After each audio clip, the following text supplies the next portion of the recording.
यह एक जेईई का प्रॉब्लम है। इसे आप देख लीजिए वीडियो पॉज करके, तब इसके सॉल्यूशन की तरफ हम लोग बढ़ते हैं।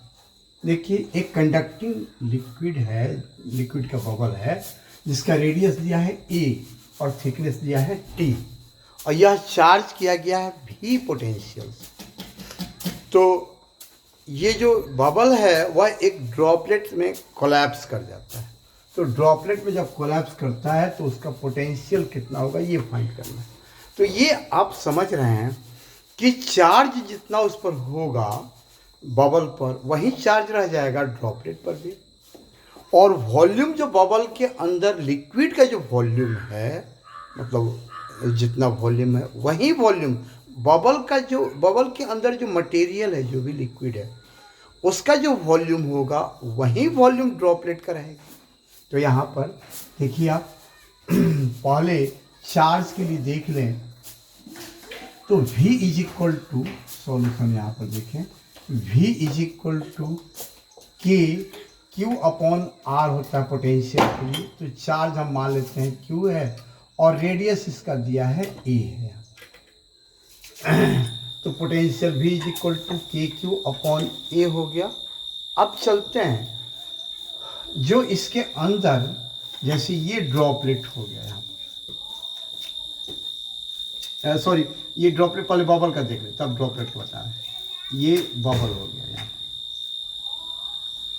तो ये जो बबल है इसका रेडियस दिया है a है और थिकनेस दिया है t है। ये t थिकनेस है, t का वैल्यू a से बहुत कम है। तो जब थिकनेस t का वैल्यू a से बहुत कम है तब उस सिचुएशन में हम सीधे यहाँ पर ले सकते हैं, इसका वॉल्यूम हो जाएगा 4 पाई a स्क्वायर। ये हो गया surface area into thickness t, surface area into thickness, यही ना हो जाएगा प्लीज। तो इसका वॉल्यूम, ये बबल के अंदर मटेरियल जो लिक्विड, जो भी लिक्विड है उसका वॉल्यूम इज इक्वल टू, यही वॉल्यूम होगा ड्रॉपलेट का। तो ड्रॉपलेट का रेडियस यदि हम स्मॉल r एज्यूम कर लें तो इज इक्वल टू कितना हो जाएगा, 4/3 पाई r क्यूब हो जाएगा। तो यहाँ से 4 पाई से 4 पाई कैंसिल हो गया, 3a square t is equal to हो गया r क्यूब। तो इससे r का वैल्यू मिल जाएगा यहाँ पर। और एक दूसरा वे भी यहाँ पर कर सकते हैं, hence r is equal to यहाँ पर हो जाएगा 3a square t the whole to the power 1/3, यही होगा r is equal to, small r is equal to यही होगा। ये ड्रॉपलेट का रेडियस हो गया। अब यहाँ पर एक चीज़ और देखिए, इसको दूसरे तरीके से भी देखें, इसके वॉल्यूम को फाइंड करें। 4/3 पाई आर क्यूब, पूरे बड़े के वॉल्यूम में से छोटे वाले के वॉल्यूम को सब्ट्रैक्ट करें तो ये थिन स्फेरिकल सेल का वॉल्यूम मिल जाएगा। तो यहाँ पर 4/3 इतना ही आएगा, देख लीजिए एक बार, दोनों से सेटिस्फैक्शन आपको मिलना चाहिए।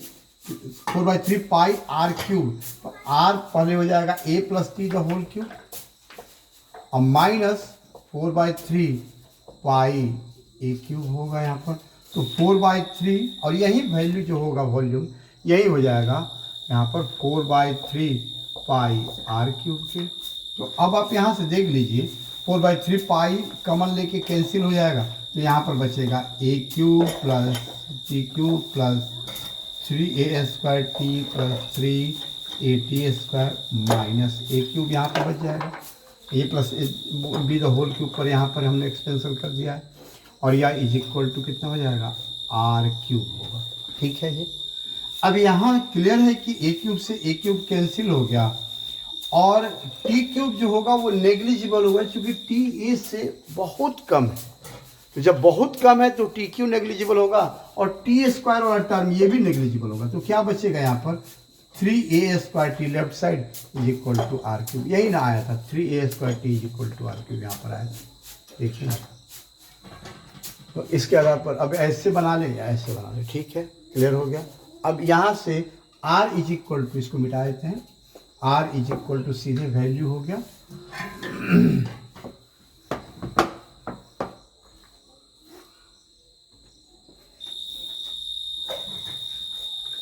r is equal to 3a² the whole to the power 1/3। अब भी ये आया है, उसके वैल्यू को v डैश मान लें तो v dash is equal to k, यहाँ पर k क्यू, चार्ज तो वहीं रह जाएगा, क्यू वहीं रहेगा, अपॉन रेडियस यह हो जाएगा r, यहाँ पर r इज इक्वल टू हो जाएगा के क्यू अपॉन r के जगह पर यह वैल्यू पुट कर देंगे, ये हो गया के क्यू अपॉन रेडियस हो गया यहाँ पर r, चार्ज वही रहेगा, समझ ही रहे हैं आप लोग, हमको लगता है इसमें कोई कन्फ्यूजन नहीं है, आसान है। तो r के जगह पर ये पुट कर दें 3a² the whole to the power 1/3 v dash में। अब यहाँ v डैश बाई v कर देंगे, v dash upon v, v dash upon v is equal to ये value K Q upon 3a² the whole to the power 1/3 by oblique K Q upon A. अब ये इसमें आगे बढ़ते हैं, इसके लिए यहाँ पर देंगे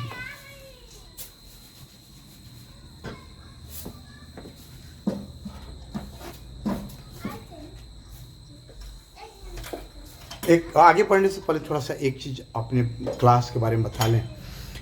मेरा ऑनलाइन क्लास JEE और नीट पर्पस से जो चल रहा है उसमें स्पेशल बैच में बच्चों की संख्या बहुत कम रहती है, 25 से भी कम, हालांकि 20 से भी कम रखना है। और उसमें डेमो जो है 1 महीने तक फ्री डेमो है, कोई फी पहले नहीं भेजना है।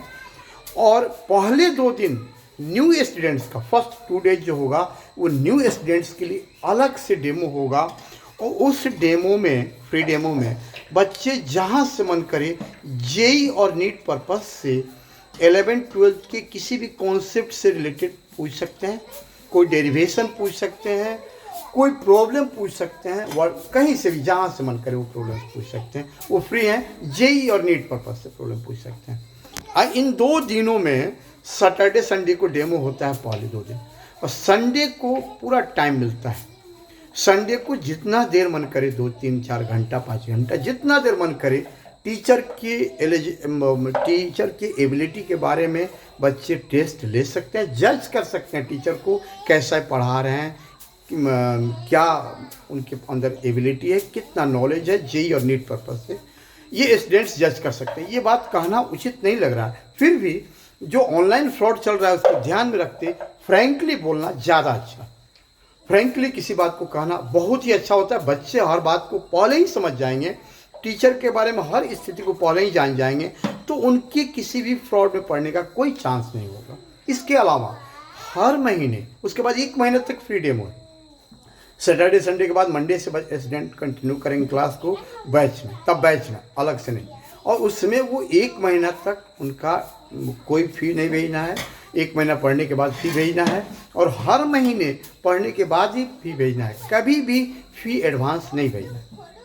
मतलब पोस्ट पेड है, प्रीपेड का कोई बात नहीं। और स्टूडेंट्स, ये तो हो गई डेमो की बात। अब दूसरी बात, स्टूडेंट्स को पढ़ाने के लिए स्टूडेंट्स को कुछ स्पेशल बुक्स बताया जाता है, जो और बहुत अच्छे बुक्स हैं जिसके बारे में चर्चा क्लास में हम करते हैं।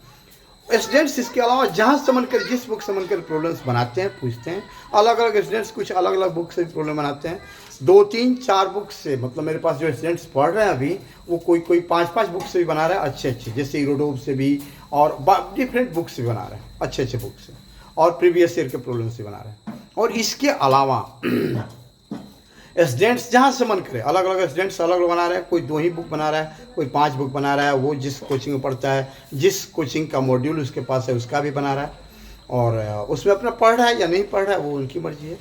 ये हो गई पढ़ाने के लिए। एक और बात यहाँ पर बता दें, स्पेशल क्लास में ये व्यवस्था रहती है कि बच्चों का ऑडियो अनम्यूट रहता है, म्यूट नहीं रखना है, और कोचिंग जैसा यूट्यूब के वीडियो जैसा नहीं है।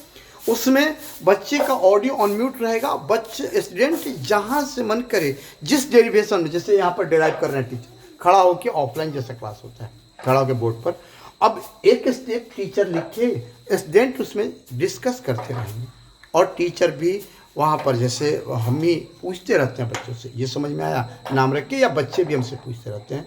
ऑडियो उनका म्यूट करना ही नहीं है, अनम्यूट रखना है, मतलब ऑडियो ऑफ नहीं करना है, ऑडियो को ऑन रखना है हरदम।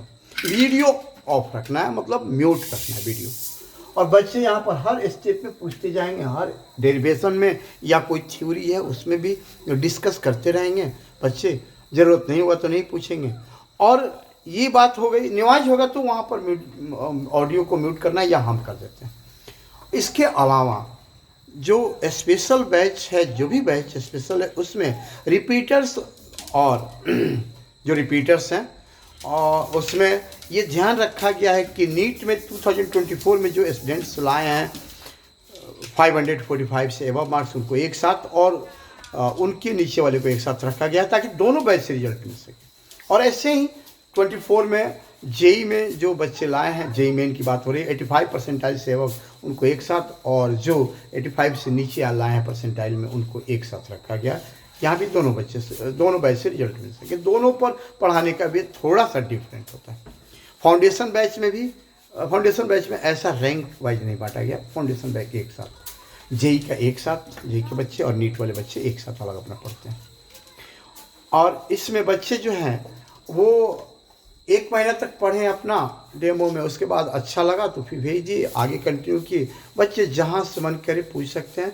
इसके अलावा भी एक और व्यवस्था है कि यदि आधा मिनट 1 मिनट कोई प्रॉब्लम स्टूडेंट बना रहे हैं, कोई कन्फ्यूजन हो गया आधे मिनट 1 मिनट के लिए, तो वो हम फ़ोन करके हमसे बात कर सकते हैं, हम उनको वहाँ पर समझा देते हैं। लेकिन 1 मिनट से अधिक टाइम नहीं दे पाते उस समय, क्योंकि क्लास चल रहा होता है। तो रनिंग क्लास को 1 मिनट के लिए म्यूट करके रनिंग क्लास में और हम बताते हैं बच्चों, ठीक है। तो व्यवस्था ये है। अब आप डेमो करके देख लीजिए कैसा लग रहा है, ये आपकी मर्ज़ी है। 2 दिन का डेमो कीजिए, 1 दिन डेमो कीजिए, 2 दिन डेमो कीजिए, फिर मन करे तो 1 महीना डेमो कीजिए, फ्री डेमो कीजिए। Thank you.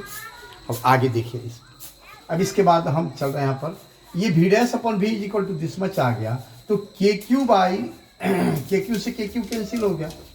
यहाँ पर यह एक कहाँ चला जाएगा, ऊपर, तो ये आ जाएगा v dash upon v is equal to a upon, यहाँ पर नीचे आ जाएगा 3a square t the whole के पावर 1/3। तो पहले 3 के पावर 1/3 कर देते हैं अलग अलग, a टू द पावर 2/3 कर देते हैं यहाँ पर, और t टू द पावर 1/3 होगा, t टू द पावर 1/3। अब यहाँ देखिए a टू द पावर 2/3 ऊपर जाएगा तो a टू द पावर -2/3 होगा, और यहाँ a टू द पावर 1 है तो 1 - 2/3 क्या होगा, 1/3 होगा। तो a to the power v dash upon v is equal to आ गया a to the power 1/3 upon 3 to the power 1/3 into t to the power 1/3 is equal to लिख सकते हैं क्या, a अपॉन 3t the whole to the power 1/3।